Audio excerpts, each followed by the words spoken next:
The summer Hoyt Richards was 16, his family made their annual migration to Nantucket.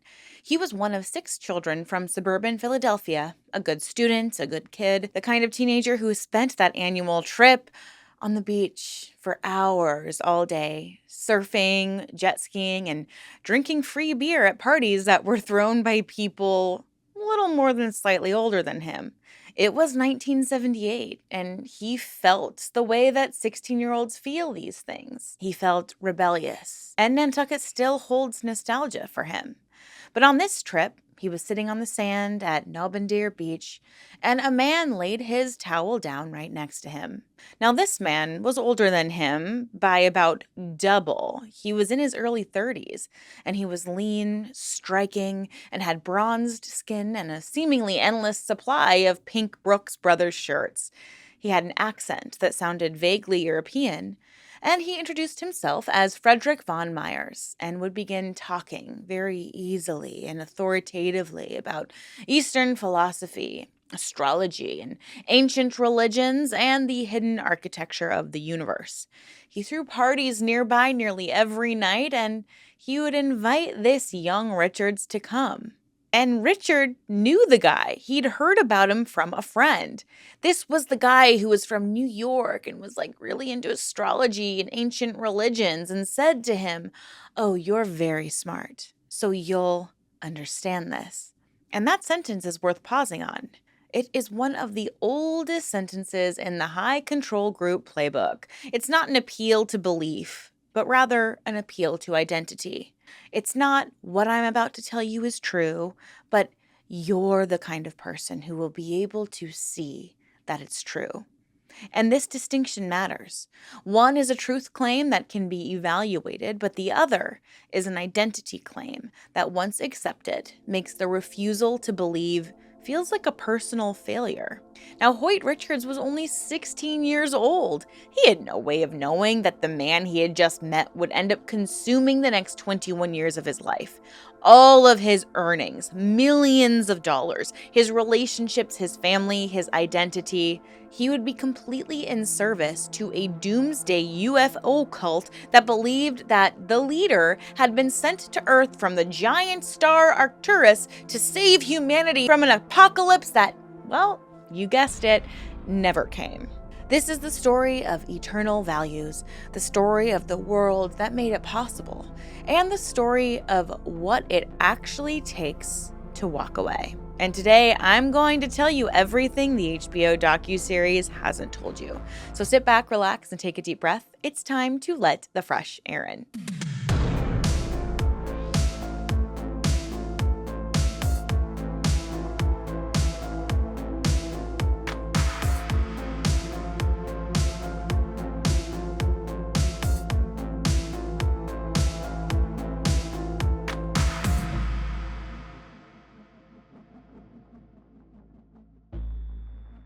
Hi, everyone. Welcome back, or welcome if you're new. My name is Erin, and I am fascinated by all things cults, true crime, and unique spiritual practices. I like to post one of these videos every single week, so if you are into this sort of thing, please consider subscribing. I would absolutely love to have you here. Now, the title, The Beauty Guru, is so intriguing and salacious that I'm kind of surprised I haven't seen more people talk about this docuseries. Episode 1 is so fascinating, and I believe it's a 3-part series that is going to be released on a weekly basis. So you know that I am waiting with bated breath to keep watching it, and I advise that you guys keep watching it too. But what I've kind of been gleaning from the series, and I believe one of the producers mentioned this, that this isn't necessarily unpacking wrongdoing or trying to place blame on anyone. And I want to do just that, place blame. No, I'm kidding. But I do want to unpack more of the insidious nature and techniques of the group in this deep dive. So with all that being said, we are going to be jumping right on in. And it's going to be difficult to really understand how Frederick von Mierers got to this framework, this theology, without really understanding who he actually was. Now, I do have to say that as far as second comings and gurus go, this is the first person that I know of who has led a cult claiming to be from some other realm who actually was born the same day as Jesus was allegedly born on Christmas Day in 1946. So this guy was born Freddy Miers, pretty casual compared to Frederick von Mierers, if I do say so myself. And he was obviously not born into glitz and glamour, but rather into a working class, broken home. His mother, Dorothy Carroll, was Jewish and single, and his father reportedly operated a dry cleaning business. Now, Freddie spent a lot of his childhood with an aunt, and he knew from an early age that he was gay. And this was in an era and a community that didn't really accommodate that with any grace. And this is the version of Frederick von Mierers that he would spend the rest of his life erasing. He was no longer Freddy. He had to tack the von between there, because Frederick just sounds so much more pristine. And by the time he was operating as a spiritual leader and a Manhattan socialite, he would replace that working class identity entirely. He would end up telling people that his parents died in a car crash when he was a toddler, and he would say that he had been raised by his grandparents until 16, at which point an arts patron named Earl Cress Williams had taken him in and gave Freddie the name Frederick Vaughn because this would suggest continental refinement. He was fancy, not poor. He didn't want to associate with the poors. He did have a brief modeling career in the 1960s and had done something quite remarkable. He had gotten himself onto the Social Register. Now, the Social Register is a directory of America's most privileged and influential families. It's one of the country's most exclusive institutional credentials. A man born Freddy Miers in Brooklyn would never be able to obtain legitimacy to get in it. But he somehow got in this register anyways. Through charm, through social maneuvering, through the careful construction of a persona that was entirely fabricated. And once it was there, it functioned exactly as he needed it to. As proof. As external institutional validation for the identity that he had invented. He understood something fundamental about how authority works. That it is socially constructed, institutionally validated, and surprisingly easy to manufacture if you understand the mechanisms by which it's produced. So he would establish himself as an astrologer and would build a client base of wealthy New York professionals and socialites. He had a public access cable TV show and a radio program. And then in the early 80s, he made the move that transformed his operation from a boutique spiritual practice into a movement. He declared publicly with complete conviction that he was an alien. An alien. Yeah. Specifically, he's a walk-in from the star Arcturus, a red giant in the constellation Boots, from one of the brightest stars visible from Earth. A walk-in in New Age cosmology is a phenomenon in which a superior extraterrestrial consciousness enters a human body, replacing the original soul with a more evolved one. The original Freddy Miers was gone, and what remained was an Arcturian being with knowledge of past lives, the architecture of the universe, and the prophetic ability to see what was coming for humanity. And what was coming, he taught, was catastrophic. A pole shift, a literal reversal of Earth's magnetic poles, would destroy civilization as we knew it. Sounds totally plausible. And by this time, it was 1999. And those who prepared, who evolved sufficiently, who aligned themselves with the right spiritual frequencies, would be rescued by a UFO. And he gave this belief, this movement, a name: Eternal Values. Eternal Values was in several ways a remarkably sophisticated operation. The theology had genuine internal coherence. The pole shift prophecy gave members a specific timeline and a specific mission: survive, prepare, and evolve. And the alien walk-in claim gave the leader a category of authority that was, by its nature, impossible to disprove. The New Age cosmological framework of reincarnation and past lives gave members a sense that their recruitment into the group was not accidental, but actually destiny, that their soul's history had prepared them for this moment. But the specific genius of Eternal Values, the thing that distinguished it from dozens of other New Age doomsday groups operating in the 80s, was the role it gave to beauty. Von Mierers taught that physical beauty was evidence of spiritual evolution. Are we sure that I'm not like an alien or something? I'm kidding. But anyways, the beautiful people in Eternal Values were beautiful because their souls were way more advanced than ordinary souls. They had, across previous lives, earned the bodies that they inhabited. Their attractiveness wasn't accidental, it was a spiritual credential, and it was therefore a credential that needed to be maintained. So the lifestyle requirements flowed from this distinct premise. Members ate strict vegetarian diets. They tanned regularly because a tanned, healthy-looking body was evidence of spiritual alignment. And they practiced celibacy because sexual energy, properly conserved, fed spiritual development. And of course, they cut all ties with their families outside the group because they don't want to be associated with those uggos. They instead would live communally in Von Mierers' Manhattan apartment and would sleep on futons or mats and would conduct spiritual sessions until dawn. Von Mierers called entry into his community God's higher cocktail party on earth. You were not just in a spiritual group. You were at the best party in the universe with the most evolved people on the planet. And the only cost of admission was your unconditional loyalty. And then there were the slamming sessions. What are the slamming sessions, you asked? Well, they were group exercises in which Von Mierers and other members would direct sustained, intense verbal abuse at a specific individual, screaming, hurling insults, and attacking every aspect of that person's character, appearance, and spiritual standing.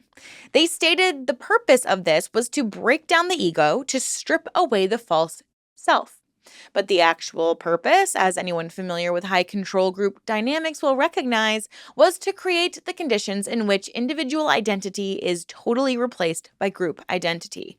You could not leave a place where your identity was constantly being constructed and reconstructed by the group, because to leave would be to become nobody again and to get ugly. Now, the celibacy doctrine notably applied only to members, not to Von Mierers. He had, per a former member named Paul Hinton, secretly paid for sex with male sex workers throughout the period when he was preaching sexual abstinence to his followers. And later in the group's history, the celibacy rule was reversed entirely, and he began demanding members engage in casual sexual encounters and characterized those who didn't want to as repressed. Yeah, so think the exact opposite of purity culture. The doctrine doesn't need to be consistent. It just needs to be totalistic, right? Now, alongside the spiritual operation, Von Mierers ran what can only be described as a significant financial scam. Enterprise. He offered personal psychic astrology readings at $350 per session, 90 minutes of what he called character analysis, in which he would use astrological charts to systematically identify and excavate his subject's deepest insecurities. Former members described these sessions as genuinely extraordinary experiences, intensely intimate, psychologically precise, and would leave them feeling simultaneously exposed yet understood. They were a demonstration of the leader's power and a mechanism for manufacturing dependency. And what he said after the reading typically was that you had electromagnetic imbalances in your energy field, and that specific gemstones would correct them. He would attribute healing powers to sapphires, topaz, and other stones, and would sell them to clients and followers at prices far beyond their actual worth. Over $100,000 was charged to model Jackie Adams alone, according to what she later told the Manhattan District Attorney's Office. It was amazing, Adams recalled in this documentary, how much spirituality cost. In 1985, a best-selling book called Aliens Among Us, written by Ruth Montgomery, a former Washington, D.C. journalist who had reinvented herself as a New Age psychic, actually featured Von Mierers as a confirmed extraterrestrial walk-in. Now, Montgomery was a credentialed figure, a former White House correspondent with decades of legitimate journalism behind her. Her endorsement of von Mierers as a genuine alien ambassador was the equivalent of a peer reviewed citation. It transformed his boutique spiritual practice into a national phenomenon. Thousands of people contacted him for readings, hundreds were drawn into this gemstone scam. The group was incorporated as Ultimate Fitness Opportunities, or UFO. Yeah. And if you thought this was accidental, no, my friends. And UFO would sell books, instructional videos, audio cassettes, supplements, exercise equipment, and gem prescriptions. It was a multi revenue stream wellness and spiritual enterprise that would be recognizable in its basic architecture to anyone familiar with contemporary wellness culture. Can you imagine if this guy was living right now? Spoiler alert, he isn't alive. But can you imagine if he was an influencer right now? I mean, the amount of people who are doing this exact same thing, taking advantage of people on the internet, is so frustrating and appalling. But members of this group would fund a larger operation with their own personal assets. The group would purchase a compound in Lake Lure, North Carolina, in the shadow of the Blue Ridge Mountains, which von Mierers designated as the ideal landing site for the rescue UFO. Members would stockpile guns, gold, and food there. Now, one cultural footnote is that in 1985, Van Halen released the song Love Walks In, which is a song Sammy Hagar wrote after an encounter with von Mierers' teachings. The song's lyrics about divine beings and cosmic love were a direct product of eternal values ideology. And it hit #1 on the Billboard mainstream rock chart. Frederick von Mierers, operating out of a Manhattan apartment, had his ideas playing on rock radio stations across America. Nobody outside his immediate circle knew this, and funding a significant portion of this entire operation was Hoyt Richards, who during this period had become one of the most successful male models in the world, shooting for Versace and Cartier and posing alongside Naomi Campbell, Cindy Crawford, and even Fabio. But he was sleeping on a mat in a Manhattan apartment, handing over all his checks. He thought, oh, the more money I give away, the more money I make, which is rhetoric that we still hear from people deeply enmeshed in the New Age community. But Richards thought, oh, okay, this is how it works. This is awesome. He had no way of objectifying this experience because he was inside it. So from the inside, that correlation kind of made sense. So he gave, and he would prosper. And the group, in von Mierers' framework, was the reason for his financial success. Now, I think we all know that the modeling industry as a whole, but especially back then, had its flaws. So here is the institutional question that the HBO documentary, by its own director's admission, doesn't really set out to answer, is who built the world that made Frederick von Mierers possible? Now, Chris Smith, who directed Bring Me the Beauties, has been explicit that his intent by making it was not to expose wrongdoing, and that his approach was to actually explore different points of view to try to resist easy moral conclusions. While that's a very legitimate artistic choice, and the documentary is very compelling, but it does leave a lot of unanswered questions, and I want to ask one of them. What institutional conditions produce the specific vulnerability that eternal values would exploit? The 1980s fashion industry created a specific and recognizable type of person. Young, often from outside New York, from smaller cities and suburbs, from families that didn't have the social capital to prepare them for Manhattan's particular brutalities. Physically extraordinary by the industry's own standards. I mean, look at Twiggy. These people were rail thin, surviving on caffeine and cocaine. These models who were coming to New York for a better life were often financially dependent from the very first day. And this was all on the evaluations and decisions of other people who held total power over their careers. They were routinely told by the institutional logic of their own profession that their physical appearance was both their primary asset and their primary vulnerability, that it could disappear at any moment. and they were perpetually auditioning for a status that could be revoked without notice. This isn't a description of unusual cruelty. It's simply a description of the standard career in fashion modeling in the 80s. Now, what von Mierers understood and would exploit, and what makes him genuinely interesting as an institutional figure rather than just a con man, is that the modeling world had already built the psychological infrastructure that he needed. The beauty hierarchy, in which physical attractiveness confers elevated social status and exclusive access to desirable communities, wasn't just his invention. It was the foundational premise of every agency, every casting director, every magazine editor that he had ever encountered. He simply made it theology. He told beautiful people that their beauty was evidence of spiritual evolution, and that their spiritual evolution entitled them to information and community that ordinary people just couldn't access. This wasn't a departure from the modeling world's value system. It was its logical extension. The Ford modeling agency already operated on the premise that extraordinary physical beauty entitled its possessors to exclusive professional access, and von Mierers would offer them exclusive spiritual access all the same.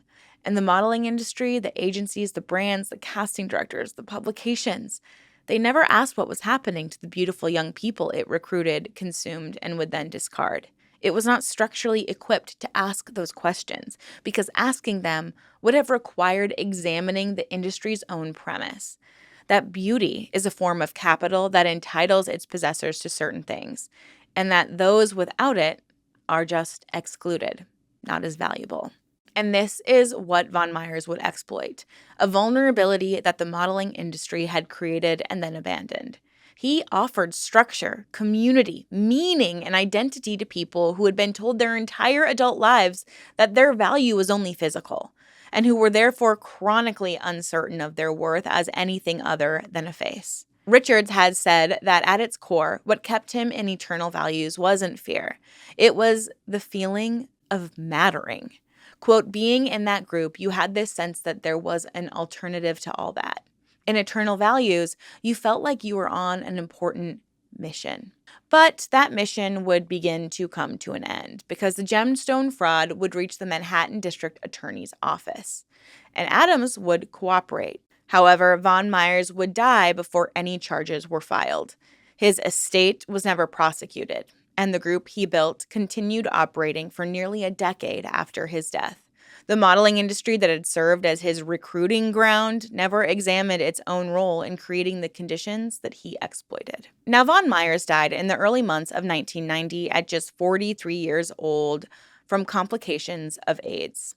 He had preached celibacy to his followers as a spiritual requirement and had subjected those who stayed into slamming sessions.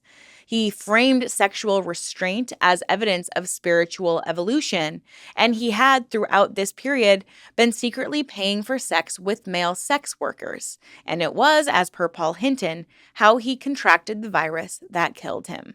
And then later he would go on to force his members to sleep with him. How disgusting is that? You preach celibacy, you contract a very contagious disease that can kill, and then you force followers into sleeping with you. This was a man who claimed to have evolved beyond ordinary human desires, who held his followers to a standard of purity that he himself was not meeting. It's a man who understood that the rules exist to consolidate the leader's power, not to govern the leader. When he died, there was no succession plan. The group just fractured immediately. A TV executive and Eternal Values member named Fritz Dykman attempted to fill the power vacuum.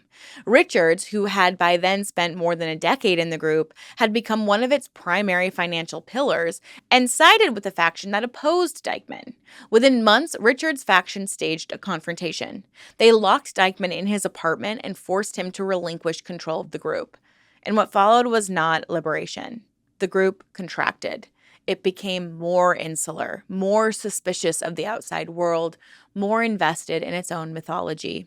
Members would then relocate to the North Carolina compound where they stockpiled weapons in preparation for the 1999 apocalypse. And outside the group, Vanity Fair had published Marie Brenner's expose in 1990. The piece documented the gemstone fraud, the financial exploitation, and drew on interviews with Adams and other former members. and it named Eternal Values as a cult. Adams was effectively excommunicated from her former community as a result of speaking out. The remaining members became more insular in response, and the expose, rather than prompting an institutional reckoning, accelerated the group's retreat from the outside world. And this is what high control groups do when they're threatened. They contract. They interpret external criticism as confirmation of their own doctrine. The Vanity Fair piece in this reading was not evidence that von Mierers had been a fraud. It was evidence that the system feared what he had taught. By 1999, the apocalypse that Frederick von Mierers had prophesied for the turn of the millennium had conspicuously failed to even begin. Richards had been making modeling trips to Paris and London throughout the 90s, moving between the compound and the fashion world. He had started noticing something on those trips. He was looking around and noticing an absence of catastrophe. The pole shift was not happening. The UFO had not arrived. And the group that had organized its entire adult life around the certainty of that ending was now stockpiling weapons in the Blue Ridge Mountains and insisting the timeline was merely adjusted, not wrong. The group demanded more. He was told to break up with a woman named Donna. He was told to shave his head. He was told to stop modeling. These demands were all coming simultaneously and produced something that years of financial exploitation and psychological manipulation had not: a breaking point. On the night of July 3rd, 1999, Richards made his third attempt to escape the compound. He moved quietly through the dark, past the German shepherds that guarded the perimeter, past the stockpiled guns and gold, past 21 years of his life. He got past the dogs without being heard. And then he ran. He went all the way to California and knocked on the door of Fabio Lanzani. Yeah, that Fabio, the Italian supermodel, the romance novel cover icon, the face that launched 1,000 butter commercials. This was one of Richards' oldest friends from the modeling world. They'd been gym buddies and club companions. Now, Richards had never brought Fabio anywhere near Eternal Values. He'd never introduced him to von Mierers. He had kept those two worlds completely separate. So now, showing up at Fabio's door in California with no money, a shaved head, and an excuse that he invented about an extreme modeling job, Richards literally had nowhere to go. But Fabio took him in without asking questions. He took him to the gym with him. He gave him a room. He let him, in Richards' words, incubate for a year. Fabio would later say, "I just knew that when he was ready, he would come to me." But he wasn't going to probe him. What Fabio understood intuitively is what researchers of high control group exit dynamics have documented systematically: that the moment of leaving is not the moment of recovery. The premature demand for an accounting, "Why did you stay so long? How could you believe all that?" is one of the primary reasons people return to groups after leaving. The shame of being unable to answer those questions is for many people more unbearable than the group itself. But Fabio asked no questions. He just went to the gym. In 2002, Richards filed a civil lawsuit against the remaining members of Eternal Values, and his attorneys reached a settlement, and the group's assets were then liquidated. Eternal Values, which had survived von Mierers' death by nearly 12 years and the 1999 non-apocalypse by 3, had finally disbanded. It had taken a supermodel's lawsuit, not a prosecutor's indictment, to end it. Richards would later say, "One day I was doing some research and it hit me. I was like, oh my God, I'm a textbook cult victim." He has spent the years since in the exact kind of work that statement implies: therapy, public speaking, documentary filmmaking, and conversations with cult researchers, including Dr. Stephen Hassan. He describes his cult membership now as a badge of courage rather than a source of shame. Frederick von Mierers was dead before most people knew his name. His fraud was documented by the Manhattan District Attorney's Office and reported in Vanity Fair, and the investigation went nowhere. His group survived him for more than a decade, and it was ended not by prosecution, but by civil litigation initiated by one of its most prominent victims. This is what institutional accountability looks like when it arrives imperfectly, belatedly, and through the wrong mechanism, when it's too late for the leader himself to face it. But the question that von Mierers' story ultimately raises is not about the quality of the accountability. It's about the world that made him, that lifted him up, that enabled him to exploit vulnerable people. The social register that accepted his fabricated identity without question. The new age publishing industry that gave him a mainstream platform and a best selling book. The modeling agencies that created the specific psychological conditions his operation was designed to exploit. Hoyt Richards has said that what kept him in eternal values was not primarily fear or ignorance or the manipulation of a particularly clever con man. What kept him there was the feeling of mattering, the sense that his existence had a purpose beyond the camera's gaze, that his beauty meant something other than the fact that someone would pay money to look at his face. The model industry of the 1980s, for all its glamour, money, for all the extraordinary visual culture it produced, did not offer that, but it did offer visibility. It offered this special kind of status that is contingent on being seen and evaluated by people with power. It did not offer the thing that is perhaps the most fundamental human need, the sense that your presence in the world has value beyond your appearance. Von Mierers offered this inner knowing that you were valuable. He offered chosenness, and he charged a lot for it. He was a fraud. He exploited the people who trusted him. All of that is true. And it's also true that the thing he was selling, the thing that people kept buying, keep buying, and will keep buying from charlatans who understand the market, is something that the legitimate institutions around them had failed to provide. Now, the HBO documentary is truly compelling, and it gives you Hoyt Richards' complete experience with clarity and intimacy that only really comes from years of trust between a filmmaker and a subject. But then ask the institutional question. Ask who built the world where Freddy Miers from Brooklyn could invent himself as an Arcturian ambassador and have one of the world's most successful male models sleeping on a mat on the floor in his apartment. The questions we have to ask about these groups are not comfortable, and the answers are not comfortable either. So today I want to say thank you for sitting in that discomfort with me.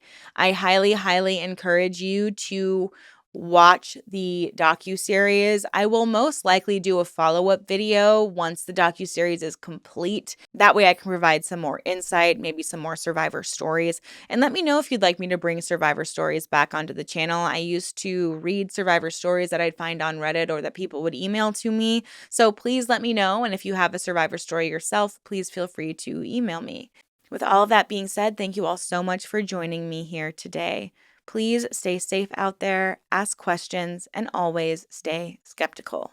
And please know that you are worth far more than just what you look like. The people who love you shouldn't even care about what's on the external. It's truly, truly what's on the inside that counts. So thank you guys so much. I'll see you in my next video soon. Bye.